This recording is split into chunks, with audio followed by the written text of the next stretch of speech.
You know, having good lighting is really important when you're working on cars and also when you're filming YouTubes, of course.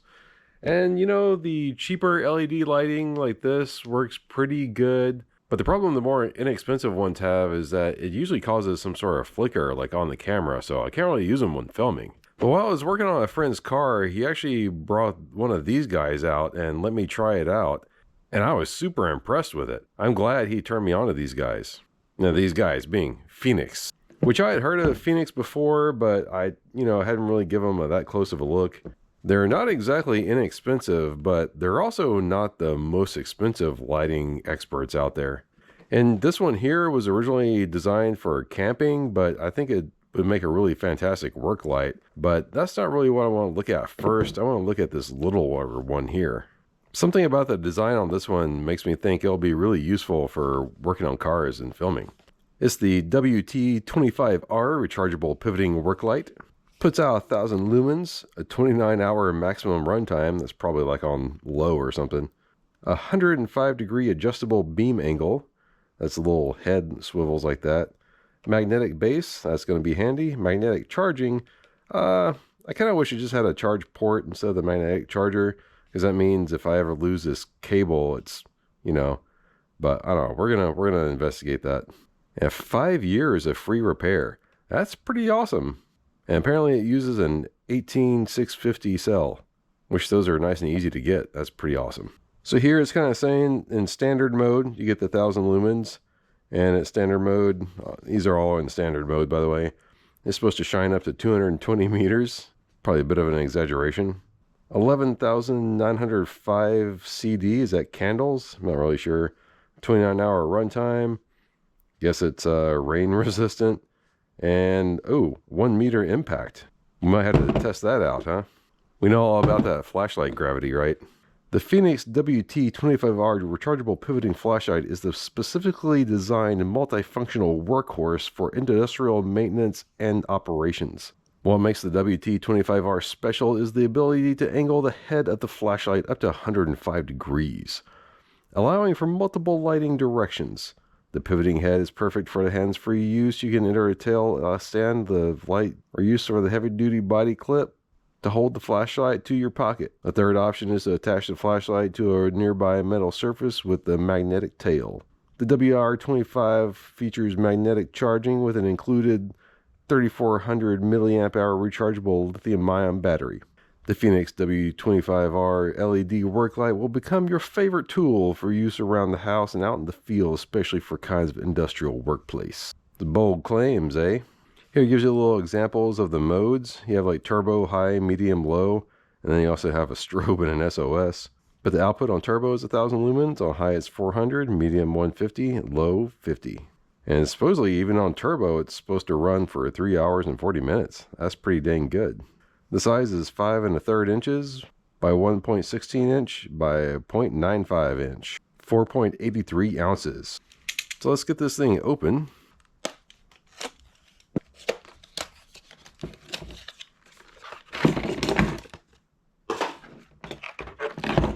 What's in this little baggie here, huh? Oh, we get a little lanyard thingy. Probably don't need that. And a orange O-ring for some reason. Okay. So here's the magnetic charging handle. Goes to USB-A. All right. Don't need that anymore. This little thing magnetics onto that. That's the charging. Okay. Notice, please ensure the white insulation or sheet for the battery removed for the first use. So we gotta open up the battery here. Okay, that thing flips down. And that pops up like that. And then, yeah, you gotta take this little thingy out. Clicky and flippy. Let's get rid of that thing. So we have some advertisements in here. Warranty card. Kind of shows you how the output's gonna ramp. So I guess even on turbo mode, it's not only gonna stay at 1,000 lumens for a little while, and it's gonna drop down to like 500.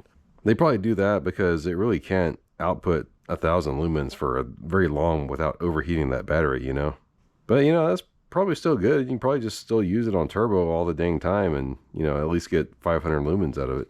So let's hit this power button and see what happens.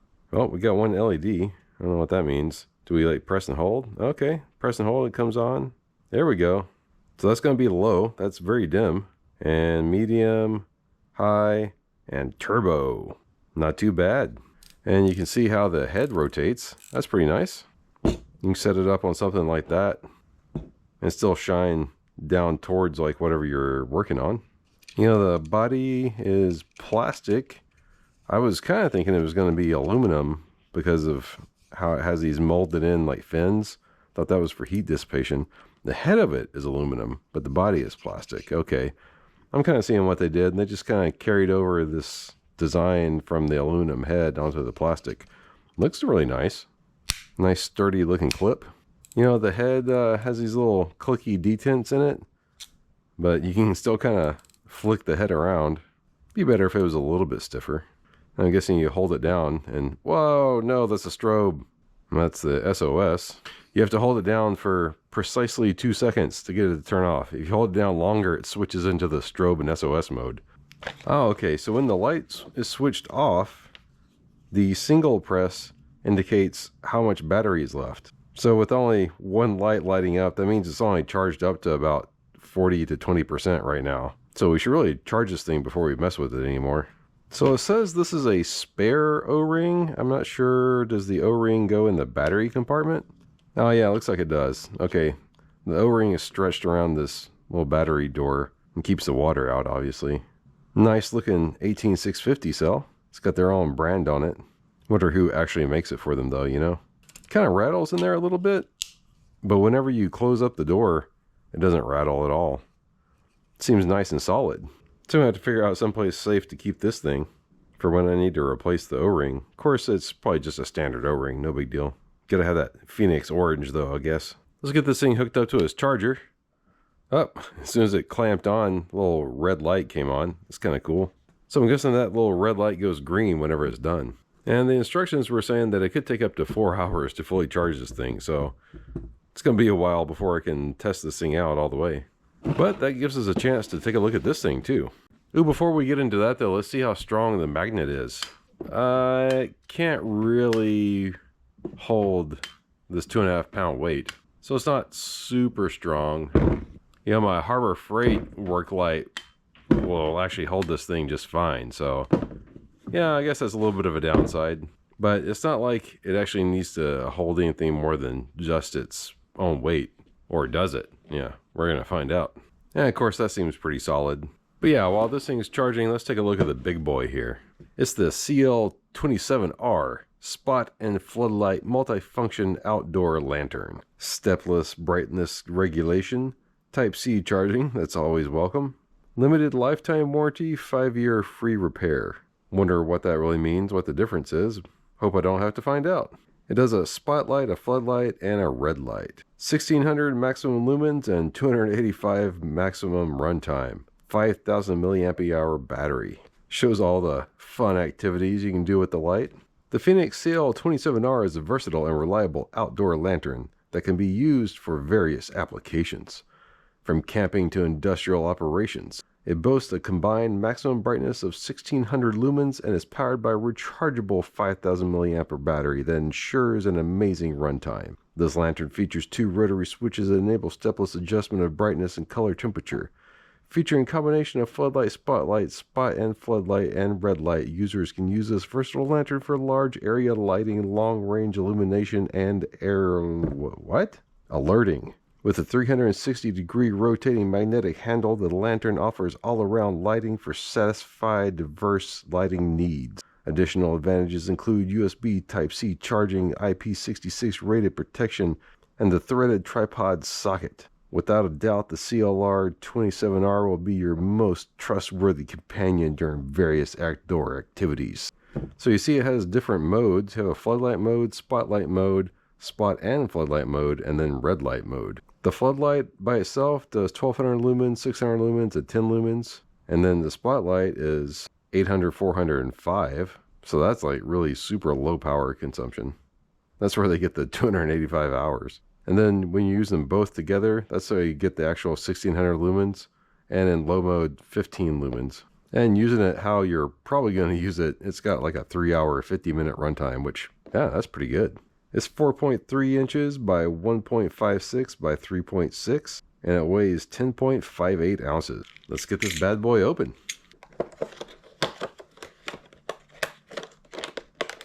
What's the deal with their packaging? I think I like have so many folds in there.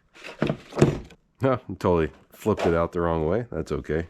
Don't think we need any of that stuff. Have extra O-ring and lens. Again, don't have to hang on to that stuff. No, I'm going to lose it. Comes with a little charging cable. It's fine. Please ensure the insulation sheet of battery is removed for first use. Very well. And get rid of that though. And see, this is the nice swivel part of it. And what's cool is it has this little threaded base on it, so I can stick it on one of my tripods too. That's going to come in handy for filming stuff, right? Oh, and also this little swivel is magnetic. So let's see.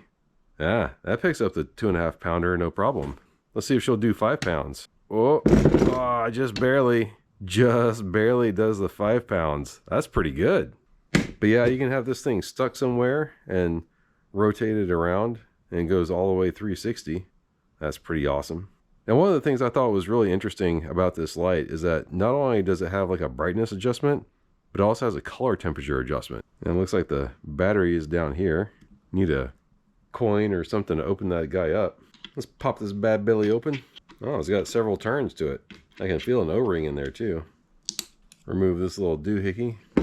It's a 21700 cell, 5000 milliamperes. Man, this plug is super lightweight. You know, a client of mine actually gave me this little stubby screwdriver. I thought that was super nice of him. I seriously have the best customers. It's fantastic. Alright, let's turn this thing on and check out the brightness there. I'm not sure what mode we're in. I think that's the flood mode. Yeah, that's the spot mode. Turn it all the way down so it's not blinding the camera. So the little center thing is the spot, and that's going to be spot and flood. That's kind of cool. You can see like individual LEDs in there, and as you turn it up, they disappear because it's blinding. That's flood, that's back to spot, and that's flood again. I think if you hold this thing down, it goes into red mode. No, maybe you like, there you go. You have to turn this guy off and then hold it down, and it goes into red mode. Man, it flashes. Yeah, okay. But anyway, let's turn this guy back on. So that's spot and flood, and that's just flood. I'm gonna turn it up a little bit so we have enough brightness to overpower the overhead light here. But here, watch this. Watch as I turn the dial. It gets nice and warm. Look at that. I'm sure the camera is like trying to adjust because I have it on an auto white balance, but that's nice and warm. And then it goes all the way really cool. Not as cool as some other lights. That's probably more of like a bright white, not so much a cool. But I just love the fact that you can adjust this to be really warm. Nice warm light. I like warm light. I'm going to turn this guy back off. Oh, and also want to point out that this wheel right here, it only adjusts the color for the floodlight. The spotlight is just a single color. But when you have spot and flood on, it gives you a nice mix. Yeah, I like that a lot. Back it up a little bit here. You can see where the spot is. The spot's kind of a bright white, and then the rest of it is a warm white. And it's kind of doing the same thing as this one did. If you do just a quick press on the top, it gives you a battery indicator. And again, just like this guy, before we mess with this anymore, I should probably charge it up all the way. Although, you know, I think it has enough juice. Let's check it out how it throws light. Alright, so this is kind of funny. I just have my GoPro mounted on top of this thing with a little double dinger onto the tripod mount. And, you know, looks kind of funny, but yeah, let's see how she does. Okay, I'm in a completely pitch black garage here. Let's turn on the light, see what we get. Let's see, what do we have on? That's just the flood. And like, oh no. That's gonna show off the clutter. We don't want to see the clutter. Oh well, too late. And that's the spotlight. You can tell it's a nice tight beam right in the middle there. And that's gonna be spot and flood. Yeah, pretty cool, huh? Go back just to the flood. And that's maximum brightness. It probably actually look a little brighter if we warm it up a little bit. Yeah, there we go. Get it warmed up a little bit. Turn it on both spot and flood. Yeah, dang. There was no other light in here other than the CL27R. That's pretty impressive, huh? Here's how it looks peering into an engine bay. It definitely does the trick. You know, I'm not sure if we really need that center spot. Here it is just on flood, and here it is just on spot.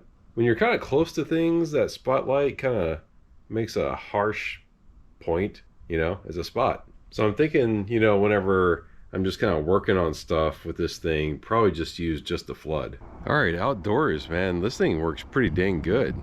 You can turn it off so you can see like what the light is out here normally. Turn it back on, that's just the floodlight. That is the spotlight, and it throws pretty darn good. You can see the duckies over there, the spot and the flood. Oh yeah, I'm digging this thing. Having the camera mounted up on this arm was kind of fun, but it also couldn't really support the weight of the camera. It was a little bit floppy. I was actually holding the thing like this, which I don't know, it worked pretty well. But really, this thing is designed to just support the weight of this guy. I can totally see myself figuring out some way to mount the camera directly to this thing though. I don't know, maybe I can put a little mount on the back and pop something up and over. Gotta have access to this button though, so can't just pop something up on top. What might be cool is if I make some sort of like double dinger arm that goes both up and down at the same time. Oh, that's kind of funny. I just noticed this says hot right here. I could notice that this was getting kind of warm. The body of this thing is all plastic, it seems like. Yeah, it's all plastic, which I kind of think they should have at least made this front part aluminum to help dissipate some heat. It's kind of an interesting choice to make it all out of plastic. I wonder if that's going to reduce the life of the LED in here at all. But overall, I think the quality of the construction on this guy is pretty dang impressive. I mean, it feels really good. And these knobs feel great. The button feels good too. Screwing around with it, we went from 2 dots to 1. So I definitely need to charge this guy up. Oh, here it shows the color temperature range, 2700K to 6500K. Which, I don't know, to my eyes, it seemed a little bit warmer than 6500. Probably just like 6000 or 5500, something like that. But regardless, yeah, I like this thing. I'm going to be using it a lot. Now let's check on this guy and see if it's charged up some more. Oh yeah, we have 3 dots. So that should be, 75% charge. Let's play around with this a little bit more. There is something I'm curious about with this exposed charge port here. I'm hoping, yeah, that's showing 0 voltage. 0 voltage both ways, so that's good. Not really sure how they're doing that, but they're obviously got some sort of protection in there that prevents it from just shorting out across this. But I wonder if the same is true with the little charging connector. No, this thing looks like it's always putting out 4 volts. Yeah, it's like always putting out 4 volts. So don't let this be plugged into the wall and clamp onto something, because it's just going to short out across itself. That seems a little sketch. That's why I'm not really a fan of stuff like this. I really just wish it was a little USB plug-in right there. But, I don't know. Still an interesting light. I just don't like this. And I'm sure they did this for some sort of waterproof thing or something, or at least that was the excuse. You can definitely have waterproof USB-C ports, especially if they're only for power. I mean, come on. Oh, and did you notice that how, regardless of how bright this thing was turned up, there was no weird rolling shutter or flicker or any banding, which is freaking awesome. And, a lot of LED lights are okay when they're at their max, but typically whenever you turn them down, they produce all sorts of weird video artifacts with the frame rate and whatnot. But this one isn't doing any of that, so that's a huge win for me. If you're looking for a good video light, this might be it. So now, according to this, it's got a full charge, all 4 dots. And that definitely wasn't 4 hours of it charging. I don't know, maybe 45 minutes or something. So that's pretty nice. Now, originally I had an idea of taking one of these GoPro mounts and sticking it on here. But looking at this, I don't really think that's going to be a good idea. Not only is this too big for this little head, but also it's got one of the heat warnings like up here. I bet you this head gets pretty warm and it's just going to either melt off this thing, or having this stuck on there is going to cause this to overheat, and then I don't want that. So, but let's give this thing a test, see how it does. I'll just hold the GoPro and hold the light at the same time and see how she chooches. Okay, starting from total darkness again, let's turn the light on. That's going to be the lowest power setting, and that's still pretty bright. Let's turn it up again. And one more time, that's turbo mode. And wow, that center spot, that is super bright. It's kind of washing out the camera a little, but you know, to my eye, visually looks great. Turn it back down, and hey, this is great. Even on the lowest setting, there's no rolling shutter, there's no flickering. Yeah, this is going to be good for videoing as well. Probably to prevent it from washing out the camera though, you know, not turbo setting, maybe high or medium. That's pretty wild that, you know, on medium, it actually seems pretty good. Work good with the camera. Have it back down on low and see how it illuminates the corners of the room here. That's medium, that's high, and then that's turbo. And wow, yeah, it really shines a light on the messiness of my life, doesn't it? You know, I don't know if you guys can hear the ducks squawking out there, but let's go see what they're doing. This light will help me see what's going on. All right, here's the light on low. Turn it up again.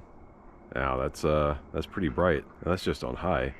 Let's check out turbo. Wow, yeah. This thing's got some pretty good throw, don't it? Yeah, I'd say I'm pretty darn impressed with this little light. I mean, look at the size of it. I guess you can't really see the size of it. You know, I was thinking I should probably do a test to see if the claimed run times on these guys are accurate, but honestly, I don't think I really care. It's already late, and I don't feel like staying up later to get that done. I'm honestly very impressed with these lights. And of course, I'll leave some Amazon affiliate links down in the description below. But if you're a veteran, don't get them off of Amazon. Go directly to Fenix's website because they give veterans 20% off. Makes these guys a pretty good deal. Well, anyway, thanks for watching. Be sure to subscribe if you're not already and give us a thumbs up. Helps the channel out. See you guys next time.